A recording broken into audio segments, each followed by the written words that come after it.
पंढरी नारायणगावची गजबजून गेलेली आहे. बहुतांशी फळमालकांच्या सुपाऱ्या बुकिंग होऊ लागलेल्या आहेत. यंदाचा सीझन चांगला जाईल अशी फळमालकांना अपेक्षा आहे. या नारायणगावच्या तमाशा पंढरीमध्ये सातारहून खास या ठिकाणी गृहस्थ आलेले आहेत. त्यांना या तमाशाबद्दल, या कलेबद्दल काय वाटतंय, पूर्वीचा तमाशा आताचा तमाशा का बदलत गेलेला आहे, प्रेक्षकांची मागणी वाढते का फळमालकांनी केलेला बदल आहे, शासनाकडून काय अपेक्षा आहे, पोलीस यंत्रणेकडून काय या तमाशाच्या बारीला त्रास होतो का, आपण जरा जाणून घेऊया. नमस्कार. नमस्कार. प्रथमचा तुमचं जुन्नर नगरीमध्ये स्वागत. तुमचा काय परिचय आणि तुम्ही काय करता? मी चंद्रकांत विरळीकर, लोकनाट्य तमाशा फडाचा फडमालक चंद्रकांत विरळीकर. माझे पार्टी म्हणजे रावटी ऑफिस म्हणजे तमाशा कल्ला पंढरी काळज या ठिकाणी असते. पण या ठिकाणी आमचे हे जावाई बापू आहेत, भिकाभिमा यांचे चिरंजीव योगेश कुमार सांगवीकर आणि राजेश गणेश सांगवीकर यांनी खास या ठिकाणी होळीच्या निमित्तानं मला इथे बोलवलं होतं, म्हणून मी इथं आलो होतो आणि त्या निमित्तानं तुमची भेट झाली ही मी माझं भाग्य समजतो. खऱ्या अर्थानं आज तमाशा करणं इतकं अवघड झालेलं आहे सर. कारण पूर्वीचा तमाशा आणि आत्ताचा तमाशा, आत्ताच तुम्ही सांगितलं की पूर्वीचा तमाशा आणि आत्ताचा तमाशात फरक काय आहे. या इंटरनेटच्या जमान्यामध्ये खरी कला लोप पावलेली आहे. खरी कला जी आहे ती लोप पावलेली आहे. खरा कलावंतही राहिला नाही आणि खरा रसिक वर्गसुद्धा राहिलेला नाही. परंतु कलावंतांनी हा विचार केला पाहिजे की खरा तमाशा आज प्रेक्षकांच्या नजरेसमोर पुन्हा एकदा मांडणं ही काळाची गरज आहे. तरच ही तमाशा कला टिकून राहील. अन्यथा हे तमाशा एक गोष्टी रूपात एक होता तमाशा असे गोष्ट सांगावी लागेल रसिकांना. आणि म्हणून प्रत्येक तमाशा फडमालकानं किंवा कलावंताने आपली आपली कला, जुनी कला हीच पुन्हा एकदा रसिकांच्या समोर सादर करणं ही काळाची गरज आहे. एवढंच मला या ठिकाणी सांगा. एकूण फळाचे मालक किती असतील महाराष्ट्रामध्ये? महाराष्ट्रामध्ये फळाचे मालक जवळजवळ 60, 70, 80. आता त्याचं गणित मला आता एक्झॅक्ट एवढ्या लवकर सांगता येणार नाही, पण असंख्य तमाशा फळाचे मालक आहेत, असंख्य तमाशा फळ आहेत. म्हणजे कराड, विठा, कोल्हापूर, धुळ्यामध्ये धुळं केंद्र आहे आपलं तमाशाचं, नारायणगाव आहे, काळज केंद्र आहेत. प्रचंड तमाशा फळ मालक आहेत, प्रचंड कलावंत आहेत. पण परिस्थिती अशी आहे की प्रत्येकानं प्रेक्षक जो काय मागतोय हे देण्याची गरज नाही. आज प्रेक्षक आज तुम्हाला काही विचित्र काय ते मागणी कराल हे द्यायचं नाही. तुम्ही फक्त तुमची खरी कला, तमाशा हीच कला तुमच्या पदरात प्रेक्षकांच्या पदरात टाकणे हे फळमालकांचं काम आहे, असं मला तर म्हणावं लागतं. तमाशा काय त्याचा तुम्ही अर्थ लावता? आता तमाशा याचा अर्थ बऱ्याच कलावंतांनी बऱ्याच म्हणजे स्टेजवरती आम्ही सादर करतो. तमाशा याचा करताय, मग कोणी म्हणतं तमगुणाचा नाश करणारा, कोणी काय, त्याचं प्रत्येकाने वेगवेगळा. पण आजपर्यंत मला तर असं वाटतं की तमाशा याचा खरा अर्थ आजही कुणी सांगू शकलेला नाही. हे त्रिवार सत्य आहे. तर मला सांगा, तमाशाचा पूर्वी तमाशा 9:30, 10ला चालू व्हायचा. मी सकाळपर्यंत तांबडं फुटेपर्यंत तमाशा चालायचा. आता 12 वाजेपर्यंत कुठेतरी परवानगी मिळते. नंतर पोलीस मंडळी पण त्रास द्यायला सुरुवात करतात. प्रेक्षकांची मागणी फक्त गाण्यांना असते. लावणी, उडत्या चालीची गाणी, बतावणी, लोकांना विनोद आवडतात. आणि सिनेमातली नवीन सिनेमातली गाणी आता प्रेक्षकांना आवडायला लागलेली आहेत. पूर्वीचा तमाशा, पूर्वीचा बाज, पूर्वीच्या गवळणी आता लोप पावत चाललेले आहेत. काय म्हणजे तमाशाचा हा जो बाज आहे कशामुळे बदलतोय? याचं स्पष्ट कारण असं आहे की आम्ही जे काय सादरीकरण करतो की नाही हे प्रेक्षकांच्या मागणीनुसार सादर करतो. त्यांची मागणी नाकारता आपली खरी कला जे काय आहे. आता मध्यंतरी मला वाटते 1-2 वर्षापूर्वी रघुवंची मुलाखत आली होती, रघुवीर खेडकर. त्यांनी सांगितलं की प्रेक्षकांच्या मागण्याला तुम्ही बळी पडू नका. जो खरं काय आहे, तमाशा कला ही जर जिवंत ठेवायची असेल तर खरी कला सादर करणं ही काळाची गरज आहे. गवळण प्रेक्षक आज तुम्हाला ते एका गावात तर आम्हाला असा योग आला बरं का, हे बंद करा, हे तुम्ही काय महाराष्ट्राचा बिहार करू शकताय काय म्हणले, हे काय बिहारी गाणी अमुक तमुक असं तसे बंद करा आणि खरं तुम्ही काय ते सादर करा. म्हणजे कुठं असं आहे बरं का, खरी कला मागणारी माणसं आहेत. आणि मी अभिमानानं सांगू शकतो, आज मी कला पंढरी या नारायणगावमध्ये आहे, मला अभिमानानं सांगू शकतो की एकमेव महाराष्ट्रातल्या काही नामांकित तमाशामध्ये माझं नाव घ्यावं लागेल की वगनाट्याच्या बाबतीत मला रघुभाऊनीसुद्धा मला नावजलं की वगनाट्य करावं तर फक्त विरळीकरांनीच करावं. आता विरळीकरजी मला एक सांगा, तुम्ही सातारवरनं आलात, कुठले कुठले वग तुम्ही आतापर्यंत सादर केले? मी स्वतः लेखक आहे. माझे म्हणजे 17 ते 18 वगनाट्य सेन्सर आहेत. 5 खुनाचा पुण्यवंत, वेड्या भावाची वेडी माया, 5 खुनाचा पुण्यवंत, बंडखोर लोको भोसले, कुंकू पुसते आनंदाने, आणखीन आता मला नाव आठवत नाही, पण असे असंख्य वगनाट्य आहेत. आणि ते वगनाट्यामध्ये फक्त आपल्या घरात जे काय घडतं आहे, भाऊ बहीण बायको आई वडील, हे जे कौटुंबिक जीवनामध्ये कसं काय जे घडतं आहे हेच मी रेखाटतो. आणि माझी प्रत्येक वगनाट्यात माझ्या भोर तालुक्यामध्ये, वेल्हा तालुक्यामध्ये, वाई तालुक्यामध्ये, खंडाळा तालुक्यामध्ये, आणखीन नगर जिल्ह्यामध्ये माझ्या वगनाट्याला प्रचंड मागणी आहे. हे अगदी सूर्यप्रकाशात कसं सत्य आहे सर. आता लोक म्हणतात आता तमाशामध्ये वगनाट्य नको, आता फक्त फारसा नवीन काही लावण्या किंवा नवीन आपण जे गवळणीमध्ये डबल अर्थाच्या गवळणी, लोकांना हेच अपेक्षित असतं. सरकारकडून तमाशासाठी तुम्हाला काय अपेक्षित आहे? सरकारकडून एवढीच अपेक्षा आहे बरं का. आता तुमच्या पहिल्या प्रश्नाला मी उत्तर देतो आणि नंतर तुम्ही जे सरकारचं विचारलं ते देतो. तुम्ही काय म्हटलं की बाबा वगनाट्याची मागणी कमी होत चाललेली आहे, असं नाही म्हणता येणार सर. आज मी भोर तालुका, वाई तालुका, वेल्हा तालुका, हे जे कोकणस्थ भाग जो आहे, महाबळेश्वर, इकडं तिकडं गाणी चालू असल्याच्या नंतर, विरळीकराचा तमाशा म्हटल्याच्या नंतर लोक मागं येतात आणि मला तिकडं मी तात्या म्हणून प्रचित लिहिलं, तात्या हे बंद करा, आता तात्या हे बंद करा आणि आम्ही तुमचा तमाशा वगासाठी ठेवलेला आहे, आम्हाला तुम्ही वग लावा. म्हणजे मला हे म्हणायचं आहे की वगाला मागणी नाही असं म्हणता येणार नाही, पण आपली ती दाखवण्याची तयारी पाहिजे, आपली ती दाखवण्याची ताकद पाहिजे, आपली हिंमत पाहिजे. कोण म्हणतं वग बघत नाही? वग बघतात लोक, पण आपल्याकडं आता काय होतं आहे बरं का सर, पोलिसांची 12 वाजेपर्यंत मागणी हे असते, परमिशन असते, मग 12 वाजेपर्यंत फक्त गाणी चालतात. तुम्ही 10 वाजेपर्यंत गाणी घ्या, 11 आणि 12 किंवा 10:30 वाजेपर्यंत गाणी, 1.5 तासात वगनाट्य होऊ शकतं आहे. माझ्याकडे 1.5 तासाचे 2-2 तासाचीच वगनाट्य आहेत, पण इतकी अप्रतिम वगनाट्य आहेत, इतकी अप्रतिम आहेत. आता आम्ही आबांच्या तमाशामध्ये होतो गेल्या वर्षी, तर प्रत्येक गावामध्ये मालकाचा नाही पण माझा आणि माझ्या बायकोचा सत्कार प्रत्येक गावामध्ये करण्यात आला. मला 5-5 हजार रुपये मला बक्षीस देण्यात आलं गावाकडून. आणि याहीपेक्षा पुढचं जर सांगायचं झालं, आता मी कधीच सांगत नाही बरं का सर, मला ते माझ्या कपड्यावरून, माझ्या वेशभूषेवरून तसं वाटत नाही, पण माझे 4 मराठी चित्रपट रिलीज झालेले आहेत. सुभाष शिलगे, प्रकाश शिलगे निर्मित एक माहेरीची पाहुणी, कुंकू लावून जा, एक डाव सत्तेचा, आणखीन असे एक 4 चित्रपटात मी चांगल्या प्रकारचे रोल केलेले आहेत. आणि ज्या वेळेला मुंबईमध्ये सरफरे रोडे हे आमच्या मुंबईला कार्यक्रम घ्यायचे आणि ते सुभाष शिलगे, प्रकाश शिलगे समोर बसून माझे कार्यक्रम बघायचे, कारण त्यांचा आणि आमचा दुरंगी सामना असायचा, त्यांचा ऑर्केस्ट्रा आणि आमचं वगनाट्य. त्यावेळेला त्यांनी ते आला, हा माणूस काहीतरी कलावंत आहे, मग आपल्या चित्रपटात त्याला घ्यायचं, असं म्हणून मला त्यांनी त्यांच्या चित्रपटात चांगल्या प्रकारे भूमिका दिली. नायक का खलनायक? नाही, मी नायक म्हणून, साईड नायक, म्हणजे मेन रोल नव्हता, सहकलाकार म्हणून. अगदी अलका कुबल, अविनाश करशीकर, अशोक मामा होते, ते अशोक सराफ, नंदा शिंदे, दिनकर इनामदार, अविनाश करशीकर यांच्याबरोबर उषा नाईक होत्या, त्यांच्याबरोबर मी एक 4 चित्रपटामध्ये कामं केलेले आहेत. आणि मला ते कळालं की काय सादरीकरण करताना आपण काय करायचं, डायलॉग डिलिव्हरी कशी करायची, कथा काय असावी, हे माझ्या लक्षात आलं. आणि त्यानंतर ती वगनाट्य लिहायला सुरुवात केली आणि मी त्यांची थीम लक्षात ठेवली, प्रकाश सरांची, सुभाष सरांची ती थीम लक्षात ठेवली. ती नाटकं लिहायची ना, मग त्यांची नाटकं कशी आहेत, घरगुती सगळं ते कौटुंबिक जीवनावरती ते, आणि ती थीम लक्षात ठेवली. आणि त्यावरती मी, याचा अर्थ मी कोणाची कॉपी केली नाही, कोणाचा एक शब्द वापरला, चोरून घेतला नाही किंवा काय नाही. माझं वाचन खूप महत्त्वाचं आहे.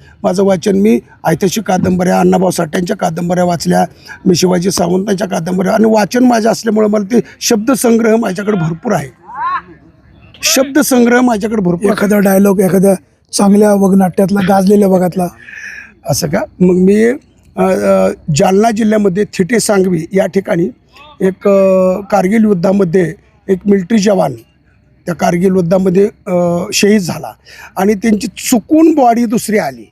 तो मेलाच नव्हता, चुकून बॉडी दुसरी आली. आता हे लेखकांचं कुठेतरी ते लक्ष असतं, कुठं काय घडतं हे. आणि मग मी ते थिटे सांगवीत गेलो, त्या कुटुंबाची मी परमिशन आणली आणि मग त्याच्यावरती मी वगनाट्य लिहिलं, कुंकुमाचं भाग्याचं, अर्थात जवान, शहीद जवान. मग ते वगनाट्य लिहिलं आणि त्यातला एक डायलॉग मी मी स्वतःच मी जवानाचं काम करीत होतो. आता मी जवानासारखा दिसत नाही समजा वय झाल्यामुळं. तर ते असा शीन आहे तो. लग्न होतं आणि लग्न झाल्याच्या नंतर दुसऱ्याच दिवशी कारगिलवरून त्याला त्यावेळेला तारेची सोय होती, फोन वगैरे नव्हते, तार यायची तार. आणि मग तो लगेच त्याला ते सीमेवर जाण्याचा योग येतो आणि मग तो निघण्याची तयारी करतो. तेवढ्यात ती पत्नी येते, नवीनच लग्न झालेली, आणि ती पत्नी ओवाळते त्याला आणि मग तो तिच्या डोळ्यातून पाणी येतं आणि मग तो म्हणतो, जवान म्हणतो, म्हणजे ती भूमिका मीच करत होतो.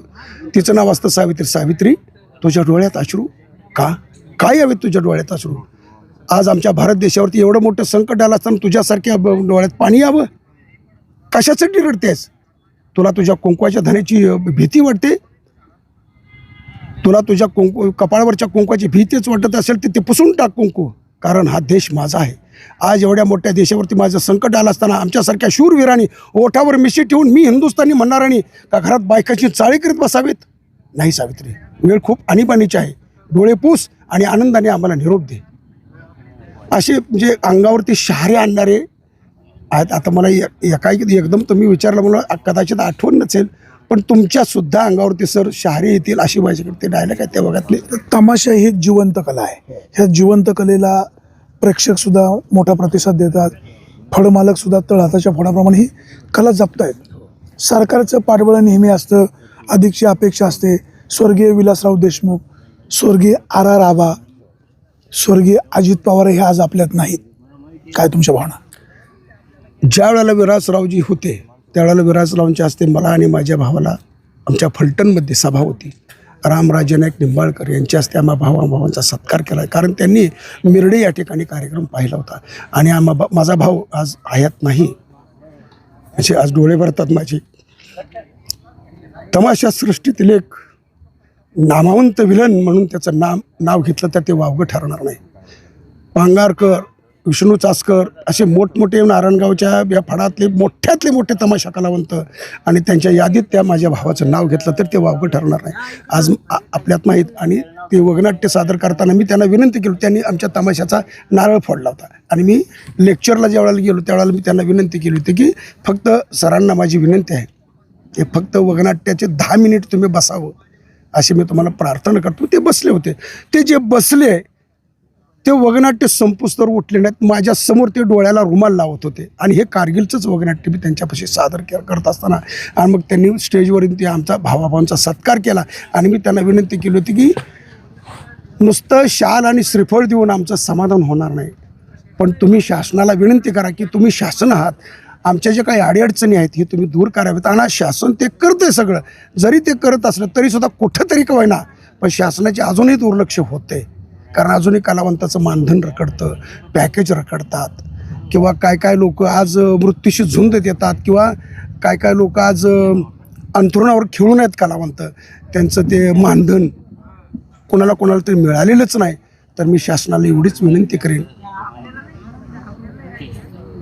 क्षणाक्षणाला टाळ्यांचा कडकडाट घेणारा आज कलावंत आज अंथरुणाशी अर्धमेला झालेला आहे. शोधून त्याचा तपास करावा आणि त्याला फक्त आज शेवटच्या काळात फक्त त्याला 2 रुपये शेवटच्या काळात त्याला औषध गोळ्यासाठी मिळावेत, ही माझी शासनाला विनंती आहे. आता फळाचे मालक, बारीचे मालक म्हणजे तमासगीर म्हटलं की कधी पाण्याचा दृष्टिकोन बदलतो. बाबा फळ मालकांना तमासगीर म्हणजे हिनवलं जातं का? तर असं अजिबात नाही. शेवटी जे आहे ते वास्तव आहे. तुम्ही फळमालक असा, तमासगीर असा, बारीचे मालक असा. आता तुम्ही जुनी मंडळी जीवाचं रान करून ह्या बारीला, तमाशाला चांगले दिवस यावेत म्हणून प्रयत्न करता. कलाकारांची पळवापळ होते, सगळ्या संकटाचा सामना करता.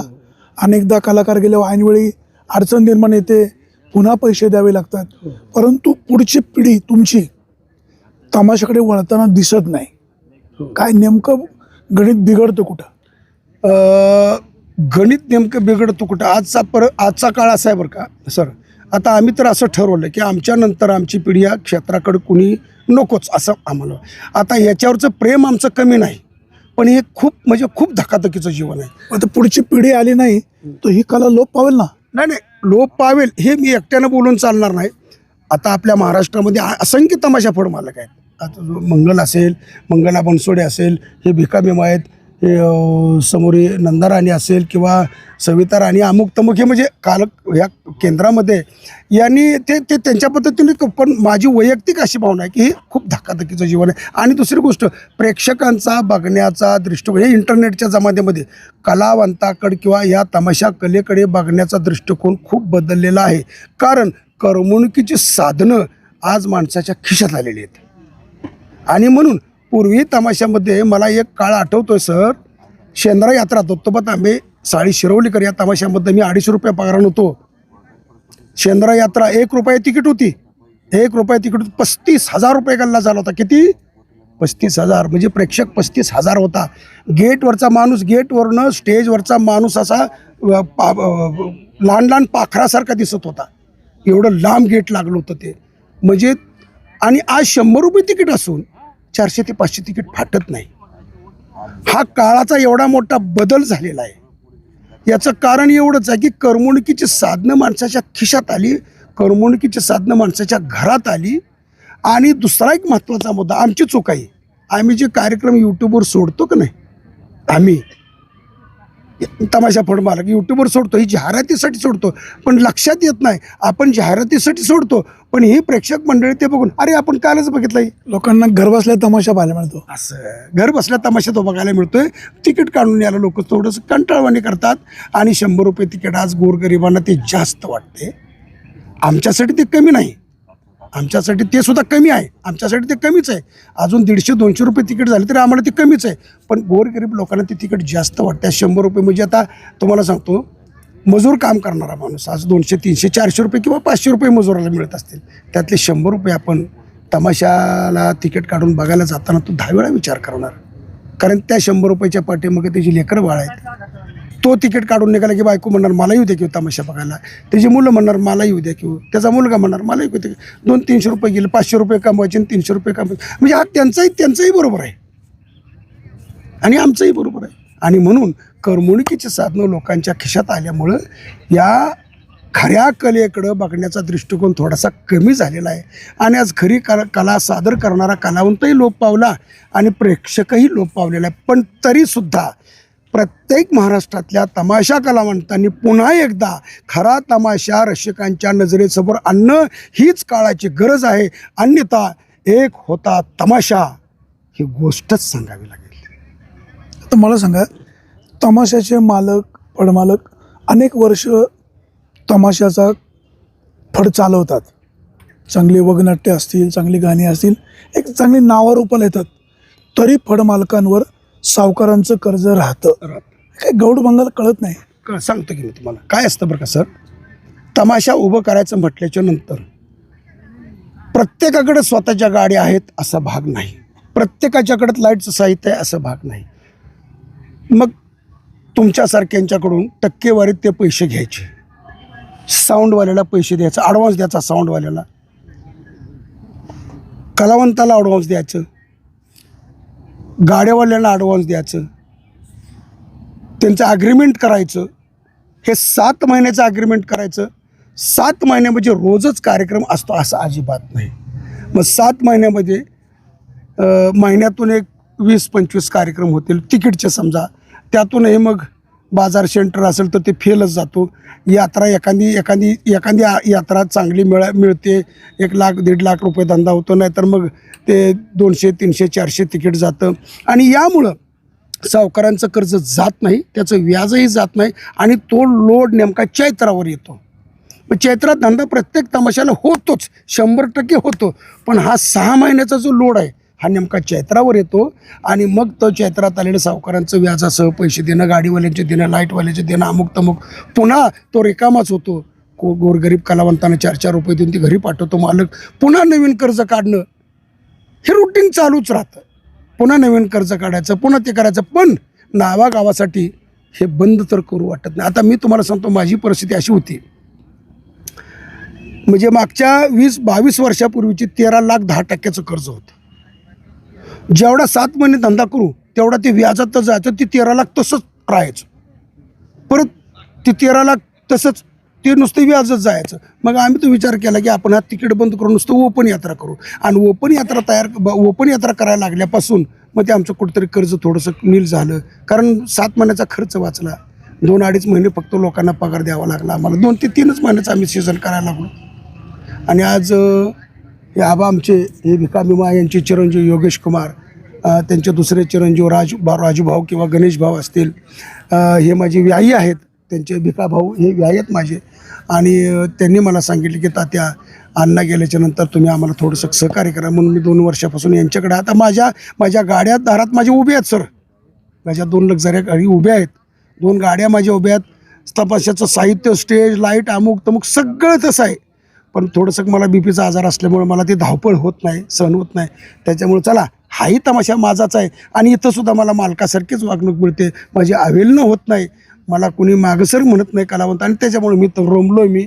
आणि पुढच्या वर्षीपासून आता मी पुन्हा एकदा मी काळज केंद्रामध्ये माझा तमाशाचा फड पुन्हा पुढच्या वर्षापासून म्हणजे 2027ला मी माझा तमाशा चालू करतो आहे. महाराष्ट्रातील सर्व रसिक प्रेक्षकांना, सर्व गावकऱ्यांना माझी विनंती आहे की 2 वर्षापासून बंद असलेला माझा तमाशा मी पुढच्या वर्षी अगदी जोमात टोमान आणि फिरत्या कुठल्या नावाने चंद्रकांत विरळीकर या नावानं मी पुढच्या वर्षी फिरत्या रंगमंचाकार मी माझा तमाशा घेऊन तुमच्या सेवेसाठी येतोय. मला सहकार्य करावं ही माझी नम्र प्रार्थना. धन्यवाद. तर तात्या विरळीकर तुम्ही, चंद्रकांत विरळीकर, सॉरी तुम्हाला तात्या म्हणतात ना, काय बरोबर आहे.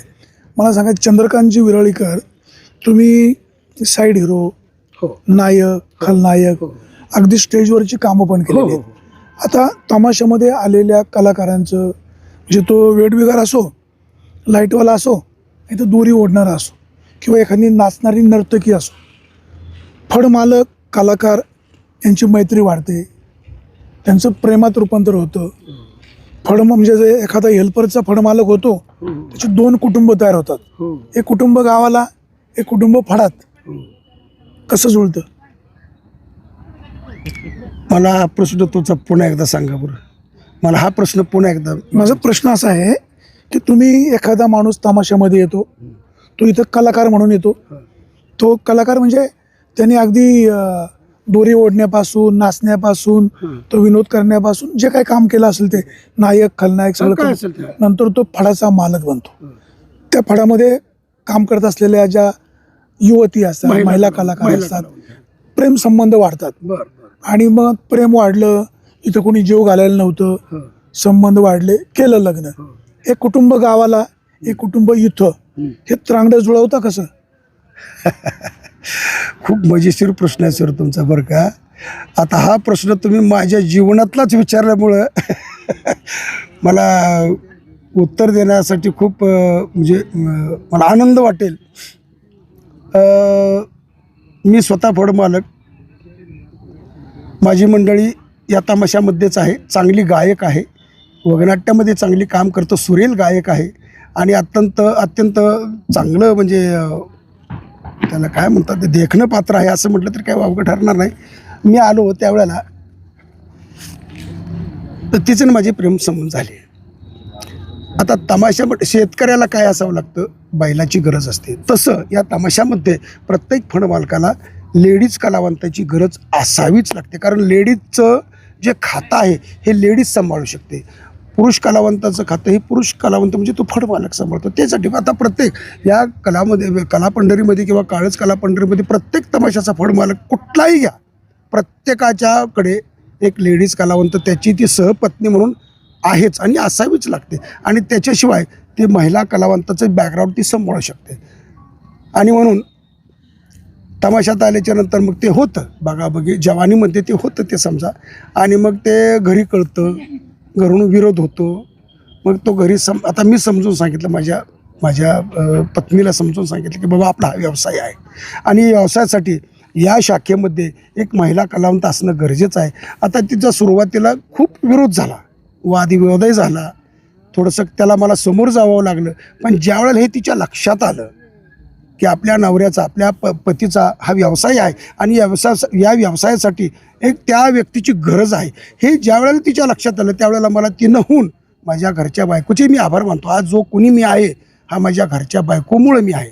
आणि हे आता हे समोर गाडी उभी आहे, तिथं माझी पत्नी आहे आणि तिनंही सुद्धा माझ्यासोबत आज जवळजवळ 30-35-40 वर्ष झालं माझ्यासोबत आम्ही वाईमध्ये लग्न केलं आणि तमाशा हे माझी बाजू 50% तिनं सांभाळली. मी तिचं लाख आभार मानतो. तिनं मला खूप मोठं योगदान आहे तिचं या धंद्यासाठी आणि माझ्या घरच्या मंडळीचंही खूप या धंद्यासाठी योगदान आहे. आज माझ्याकडे सुतळीचा तुकडा नसताना मी माझी श्रीमंती सांगत नाही, या कलापंढरीचा मी तमाशा फळबालकांच्या पायाची धूळसुद्धा नाही. मी खूप गरीब आहे, पण आज जे बी माझ्याकडे काय आहे हे माझ्या 2 बायकांच्यामुळं आहे. आज मी खूप सुखी आहे आणि माझ्या 2 बायका अगदी बहिणीपेक्षा चांगल्या वागतात आणि म्हणून मी आज जिवंत आहे. नाहीतर 2 बायकाचा पती तमाशातला जिवंत राहू शकत नाही. अगदी 2 बायका आणि फजिती आहे का असं वगनाट्य सादर नाही कधी केलं? मी कधीच सादर केलं नाही आणि ते सादर करण्याची मला कधी गरजही पडली नाही. कारण माझ्या 2 बायका म्हणजे त्या दोन्ही बायका तर नावाला बायका आहेत, पण त्या माझ्यावर अगदी आईप्रमाणे बहिणीप्रमाणे दोघी एकमेकावर प्रेम करतात. ते तितकंच माझ्यावर प्रेम करतात. आज माझ्या समोर गाडीत म्हणजे माझी झोपलेली शोभा विरळीकर, वीर शिवाजीराव वस्ताद यांची पत्नी, यांची बहीण आहे. शिवाजी वस्ताद हे खूप मोठं महाराष्ट्रातलं मोठं नाव आहे. त्यांची बहीण आहे ती शोभा विरळीकर आणि तिनं या धंद्यासाठी खूप मोठं योगदान दिलं आहे. मी तिचे आभार आहे. माझ्या लग्नाचे म्हणजे माझ्या घरच्या बायकोचे मी आभार मानतो. आज माझ्याकडे तुम्हाला सांगतो काही नसताना 2 लक्झरी बसेस आहेत, 1 ट्रक आहे. तंबू बांबूचा कार्यक्रम केला आहे. नाशिक जिल्हा, मुंबई, अमुक तमुक सरपरे रोडे यांनी आमचे खेळ महिन्यातून 10 कार्यक्रम आमच्या मुंबईला असायचे. महिन्यातून 10 कार्यक्रम 7 महिने असायचेच. आणि प्रेक्षक आपल्यासोबत होते हे तात्या सातारकर, तात्या विरळीकर, चंद्रकांत विरळीकर. दिलखुलास त्यांनी गप्पा मारलेले आहेत. अगदी व्यक्तिगत विषयावर सुद्धा दिलखुलासपणे बोललेले आहेत. पूर्वीचा तमाशा आताचा तमाशा जरी बदललेला असला तरी प्रेक्षक जे मागतात ते देणं उचित नाही. तर ह्या तमाशामधून आपण समाज प्रबोधन करण्यासाठी काय करायला हवं तेच द्यायला हवं. तरुण पिढी आता तमाशाकडे वळत नाही म्हणजे त्यांच्या फळमालकांची, त्याच्यावरही ते बोललेले आहेत. सरकारचं या फळमालकांकडं लक्ष असायला हवं ह्याही मुद्द्यावर बोललेले आहेत. ह्या नारायणगावच्या तमाशा पंढरीमध्ये आपण ह्या पाहुण्या कलाकाराचं मनापासून स्वागत करूया आणि या तमाशा पंढरीमध्ये जे फळमालक आहेत यंदाचं सीझन भरभराटीचं जावं. आज होळी पौर्णिमा आहे. या सगळ्या फळमालकांना, कलाकारांना आणि प्रेक्षकांना देखील विघ्नर टाईमच्या मनापासून शुभेच्छा. तात्या, आपण विघ्नर टाईमशी मन मोकळे बोललात, आपल्याला खूप खूप शुभेच्छा. प्रेक्षक हो, आपण कुठेही जाऊ नका, पाहत राहा फक्त विघ्नर टाईम्स, शोध बातमीचा, ध्यास सत्याचा. धन्यवाद.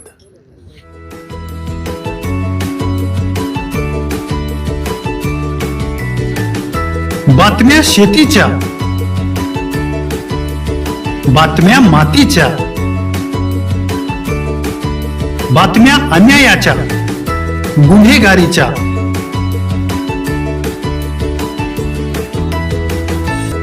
राजकारणाच्या आणि समाजकारणाच्या,